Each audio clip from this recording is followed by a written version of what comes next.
नमस्कार दोस्तों, अपनी समझ 91 चैनल में आप सभी का हार्दिक स्वागत है। मैं बाल गोविंद।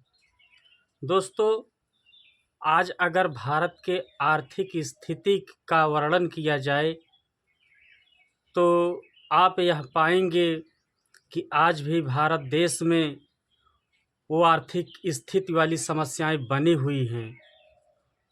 आज आर्थिक स्थिति अच्छी ना होने के कारण किस तरीके से गरीब के बच्चे दर दर भटक रहे हैं, ये आप लोगों से कुछ छिपा नहीं हुआ है। दोस्तों, बच्चे देश का कर्णधार होते हैं और हम आप अक्सर उनको बताते रहते हैं कि नेता तुम ही हो, कल तुम ही को देश को संभालना है। तो ज़रा सोचिए दोस्तों, अगर आर्थिक स्थिति सही नहीं रहेगी व्यक्ति की तो उनके जो बच्चे होंगे, उनके बच्चे कहाँ तक शिक्षा ग्रहण कर सकेंगे, कहाँ तक अपने विकास के बारे में सोच सकेंगे और अपने देश को कहाँ तक ले जा सकते हैं। ये आप सब और हमको विचार करने की ज़रूरत है। दोस्तों, जिस प्रकार जैसे सुबह सूर्य निकलता है और लालिमा छा जाती है, तो दिन को देखने के बाद ही यह पता चलता है कि दिन कैसा रहेगा। इसी तरीके से जो शिशु होता है, उसके जो 5 से 6 वर्ष होते हैं शुरुआत के, वो यह दर्शाता है कि शिशु कैसा बनेगा, कि वह शिशु आगे चल कर के किस तरीके का नागरिक बनेगा, अच्छा बनेगा या बुरा बनेगा। अच्छा और बुरा बनना लगभग उसके शुरुआती के 5-6 वर्षों पर निर्भर करता है। दोस्तों, बाल श्रम का स्वरूप हमें प्रत्येक शहर, प्रत्येक गांव, प्रत्येक स्थान पर दिखते हैं। दोस्तों, साइकिल तथा स्कूटर की रिपेयर वाली दुकानों पर आप देख लीजिए, छोटे छोटे बच्चे काम करते हुए दिखते हैं। दोस्तों, और चाय की दुकानों पर देख लीजिए, किराना स्टोर की दुकानों पर देख लीजिए, ऐसे तमाम ऐसे जगह पर हैं जहां पर छोटे छोटे बच्चे कार्य कर रहे हैं अपनी जीविका चलाने के लिए। दोस्तों, क्यों? क्योंकि उनके माता पिता की आर्थिक स्थिति अच्छी नहीं है। और आज आज दोस्तों 9 तारीख, चौथा महीना सन 2024 है।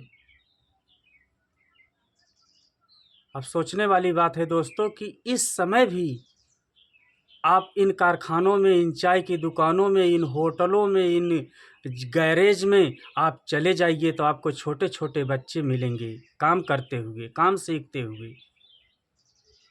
क्या इनकी काम करने की उम्र है ये?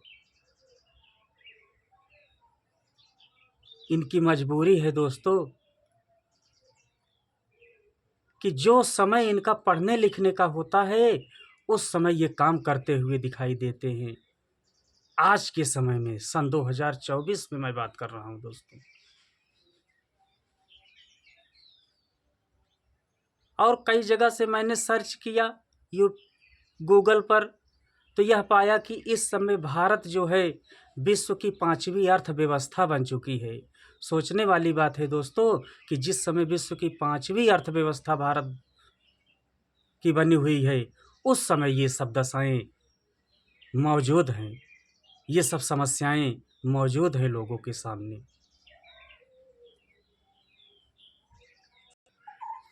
ठीक इसी तरीके से बालिकाएं भी हैं, उनको भी घर घर जा कर के बर्तन मांजना पड़ता है, साफ सफाई करनी पड़ती है और अपनी जीविका चलाने के लिए उन्हें धन कमाना पड़ता है, क्योंकि उनके घर वालों की, उनके माता पिता की आर्थिक स्थिति अच्छी नहीं है।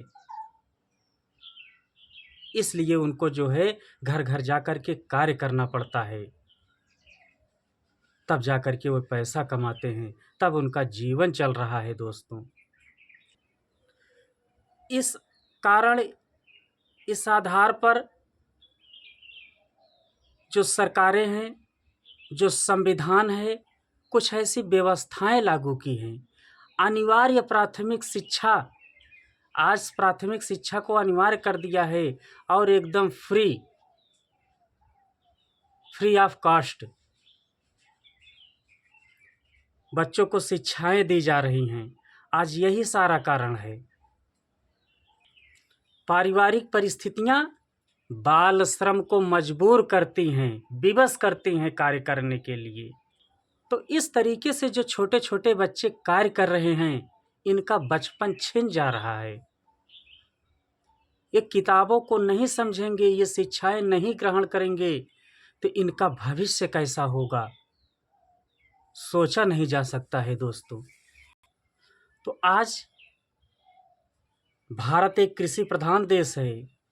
आज भी काफ़ी जनसंख्या जो है अपनी आर्थिक स्थिति सही रखने के लिए खेती पर निर्भर है।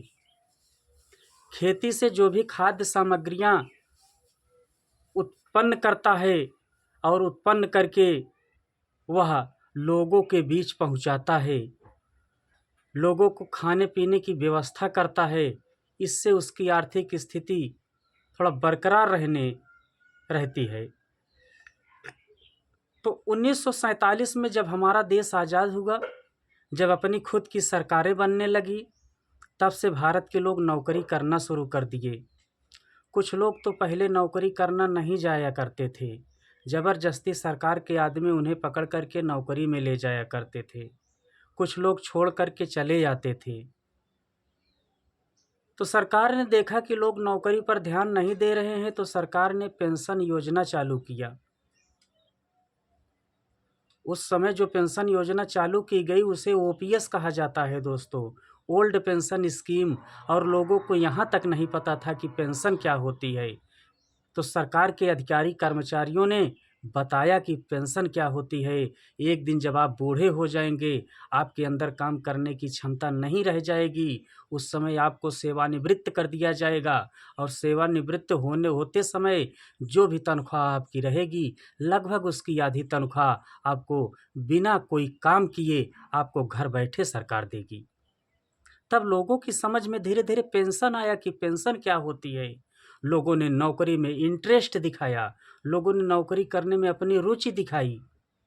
धीरे धीरे अधिक लोग नौकरी करने लगे।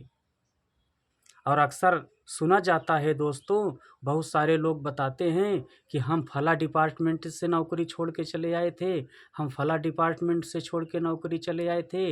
ऐसी कहानियाँ अक्सर ग्रामीण इलाकों में या शहरों में भी सुनाई देती हैं। अब उस समय की कहानी को लिया जाए तो बहुत सारे लोगों को, अपने ही घर वालों को ताना मारते हैं कि काश आप नौकरी करने के लिए हमको रोके ना होते, तो आज हम भी नौकरी करके रिटायर्ड हुए होते और एक अच्छा हिसाब किताब पाए होते। दोस्तों, पहले एक ही घर के जब 2 सदस्य पा जाया करते थे नौकरी, तो उस समय जो है एक सदस्य दूसरे सदस्य को रोक दिया करता था कि भैया आप घर चले जाएं, आप घर का काम काज देखें, जो भी पैसे की समस्या होगी वो मैं पैसे वाली समस्या आपकी दूर करूंगा। लेकिन धीरे धीरे वक्त गुजरता गया। आज के लगभग ये 30 से 40 साल पहले की बात है दोस्तों। वक्त धीरे धीरे गुजरता गया, महंगाई धीरे धीरे चरम सीमा पर आती गई।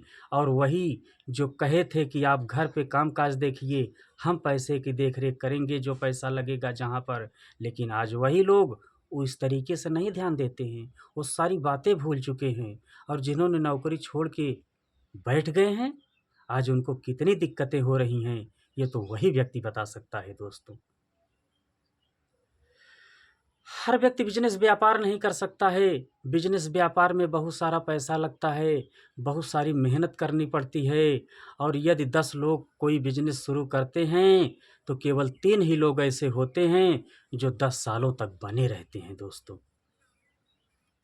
इसलिए हर कोई बिजनेस नहीं कर सकता है, उसके पास इतनी पूंजी नहीं है कि वह इतनी पूंजी लगा करके, और यह भी ज़रूरी नहीं कि उसके पास जिस क्षेत्र में वह पूंजी लगा रहा हो उसका अच्छा से अच्छा अनुभव है, क्योंकि किसी काम को करने के लिए अनुभव होना ज़रूरी होता है दोस्तों। तो इस तरीके से व्यवसाय करना भी, जो पारंपरिक व्यवसाय है, जो परंपरागत सिस्टम से चला रहा है, जो ट्रेडिशनल ट्रेड है, उसको हर व्यक्ति नहीं कर सकता है। दोस्तों, इन सारी बातों को जानने समझने के बाद एक इंसान को सबसे पहले यह जानना होगा कि अपने भारत देश की महंगाई का रेशियो क्या है, महंगाई का अनुपात क्या है। तो दोस्तों, मैं ज़्यादा डिटेल में नहीं जाना चाहता हूँ, मैं बहुत जल्दी ही आप लोगों को बता देना चाहता हूँ थोड़े से शब्दों में कि जो महंगाई का रेशियो है, आप लोगों ने नेटवर्क मार्केटिंग के बारे में सुना ही होगा। बहुत सारी नेटवर्क मार्केटिंग कंपनियां हैं जो आधुनिक बिजनेस जिसे कहा जा सकता है, मॉडर्न बिजनेस कहा जा सकता है, एमएलएम कहा जाता है, मल्टी लेवल मार्केटिंग कहा जाता है। ऐसी बहुत सारी एमएलएम कंपनियां हैं जो आज जिसमें लोग कार्य करके अच्छी-अच्छी ऊँचाइयाँ हासिल कर रहे हैं और बहुत सारे लोग अपने भारत देश में बहुत बड़ी-बड़ी ऊँचाइयाँ हासिल कर चुके हैं दोस्तों। ये वही व्यवसाय है जो हम परंपरागत तरीके से करते चले आए हैं, लेकिन यह परंपरागत तरीके से नहीं है, ये आधुनिक तरीके से है। ये मॉडर्न मेथड है। जो इन मॉडर्न मेथड को समझ लेगा अच्छे से, वह इस क्षेत्र में कामयाब हो सकता है। तो अन्य लोगों की तरह मैं भी कई कंपनियों में काम किया हूँ दोस्तों, नेटवर्क मार्केटिंग वाली कंपनियों में। फ़िलहाल मुझे इन क्षेत्रों में कोई सफलता तो नहीं मिली, लेकिन बहुत कुछ जानकारियाँ मिली। सभी नेटवर्क मार्केटिंग कंपनियों में यह बताया जाता है कि एक भारतीय आर्थिक सर्वे किया गया 1920 में। 1920 में 10 लोगों का एक परिवार रहता है, उसका मुखिया अगर ₹1 प्रतिमाह कमा लेता है, तो वह मिडिल क्लास का बना रहता है। और भारतीय आर्थिक सर्वे से यह पता चला कि हर 20 साल बाद महंगाई जो भारत की है, हर 20 साल बाद उसमें 1 ज़ीरो बढ़ जाता है। तो 1920 में सर्वे किया गया, तो यह पाया गया कि अगर कोई व्यक्ति लगभग जिसका परिवार 8 से 10 लोगों तक है, अगर वह ₹1 प्रतिमाह कमा लेता है, तो वह मिडिल क्लास का आदमी बना रहेगा। वही परिवार 1920 से 1940 में पहुंचता है, तो उसे ₹10 प्रतिमाह कमाने की ज़रूरत पड़ने लगी, मिडिल क्लास बने रहने के लिए। फिर वही परिवार, वही मुखिया 1960 में पहुंचता है, तो जहां पर उसे ₹10 की ज़रूरत पड़ती थी, वहीं पर उसे ₹100 की ज़रूरत पड़ने लगी दोस्तों। वही मुखिया, वही परिवार 1960 से 1980 में पहुंचता है, जहां पर उसे ₹100 प्रतिमाह कमाने की ज़रूरत पड़ती थी, मिडिल क्लास बने रहने के लिए। वहीं पर उसे जो है ₹1000 प्रतिमाह कमाने के लिए पड़ने लगी दोस्तों। फिर सन 2000 आया, सन 2000 में 10,000 और इसी तरीके से दोस्तों सन 2000 में जो व्यक्ति ₹1,00,000 प्रतिमाह कमाएगा, वह मिडिल क्लास का आदमी कहलाएगा। और दोस्तों ये आज की तारीख 9 तारीख चौथा महीना सन 2024 है। ऐसा क्यों दोस्तों? क्यों? कि जो परिवर्तन पहले 50 सालों में हुआ करते थे, वह परिवर्तन आज 5 से 10 सालों में हो रहे हैं दोस्तों। आप सोचिए कि जो व्यक्ति 2020 में ₹1,00,000 प्रतिमाह लगातार कमाता रहेगा हर महीने, वह मिडिल क्लास का आदमी माना जाएगा। तो ऐसे आप कितने लोगों को जानते हैं कि जो 1,00,000 कमा ही ले रहे हैं दोस्तों?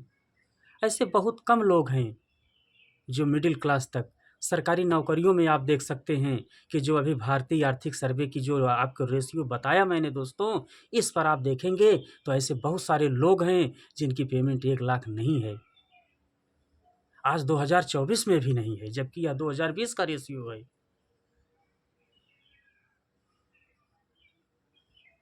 तो दोस्तों कैसे आर्थिक स्थिति अच्छी रहेगी? आज नौकरियों में कितनी दिक्कतें हो रही हैं, बेरोजगारी पर कितने सवाल खड़े किए जा रहे हैं, शिक्षा को लेकर के कितने सवाल खड़े किए जा रहे हैं, सभी सरकारों को लोग घेर रहे हैं, लेकिन सरकारें क्या कर रही हैं? मैं तो विशेष आंकड़ा मेरे पास ऐसा नहीं है दोस्तों, लेकिन ये सब दिखाई दे रहा है। आप यह देख सकते हैं कि विभिन्न प्रकार की पार्टियां जब चुनाव लड़ती हैं, तो बाप रे बाप कितना पैसा बर्बाद होता है, लेकिन जीतती कितनी पार्टियां हैं? एक लोकसभा, एक विधानसभा से एक ही सीट तो निकलेगी, लेकिन कितना पैसा बर्बाद होता है।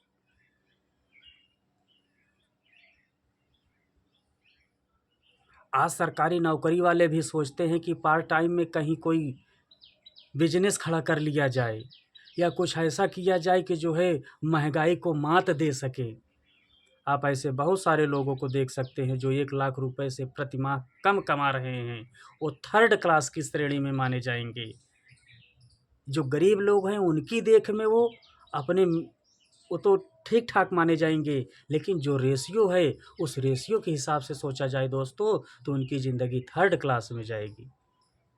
और जो 10,000 भी नहीं कमा पा रहा है उसकी स्थिति क्या होगी। तो दोस्तों, मैं ऐसे बुद्धिजीवियों से और उन सभी राजनीतिक पार्टियों से गुजारिश करता हूँ कि इन सब बारे में अधिक से अधिक सोचें, क्योंकि व्यक्ति की आर्थिक स्थिति अगर अच्छी नहीं रहेगी तो व्यक्ति का जीवित रहना अनिवार्य नहीं है कि वह जीवित ही रह पाए दोस्तों। अमीरी गरीबी विदेशों में है, विकसित देशों में भी है, लेकिन आर्थिक स्थिति अगर अच्छी नहीं है तो सब बेकार है। आज इंसान भारत में केवल शाम को भोजन के लिए कमाने के लिए दौड़ रहा है कि वह कम से कम शाम तक भोजन इकट्ठा कर सके। अब महंगाई का रेशियो ये है, ये बड़े बड़े विद्वानों का निकाला हुआ रेशियो है दोस्तों। आप सब बुद्धिजीवी हैं, आप सब पता कर सकते हैं, अर्थशास्त्र के टीचर से जानकारी हासिल कर सकते हैं, उन प्रोफेसरों से जानकारी हासिल कर सकते हैं, बड़े बड़े विद्वानों से जानकारी हासिल कर सकते हैं, सरकार की जो व्यवस्थाएं हैं वहाँ से जानकारी हासिल कर सकते हैं। तो हमारी अगर आर्थिक स्थिति नहीं अच्छी रहेगी तो हम और हमारे बाल बच्चे कहाँ तक पढ़ लिख करके कौन से मुकाम हासिल कर सकते हैं, ये सब आप लोग कमेंट के माध्यम से हमें बताइए दोस्तों। तो सोचो, जो सरकारी नौकरी कर रहे हैं, जो देख रहे हैं कि हाँ हम महंगाई को मात नहीं दे पा रहे हैं, वो दूसरा कुछ सोच रहे हैं। ऐसा दिख रहा है कि आने वाले कुछ समय में जो तो कुछ लेवल तक रहेंगे जिनकी नौकरियां, वो तो कुछ दिन तक बने रहेंगे, लेकिन जिनको दिखेगा कि हाँ हम महंगाई के स्तर के तरीके से नहीं पहुंच पा रहे हैं, चाहे सरकारी नौकरी हो चाहे प्राइवेट, तो उनका जीवन कैसा रहेगा, उनके दिल पे क्या गुजरेगी, वो कहाँ तक क्या सोच पाएंगे दोस्तों। आज सरकारें सकलांगों को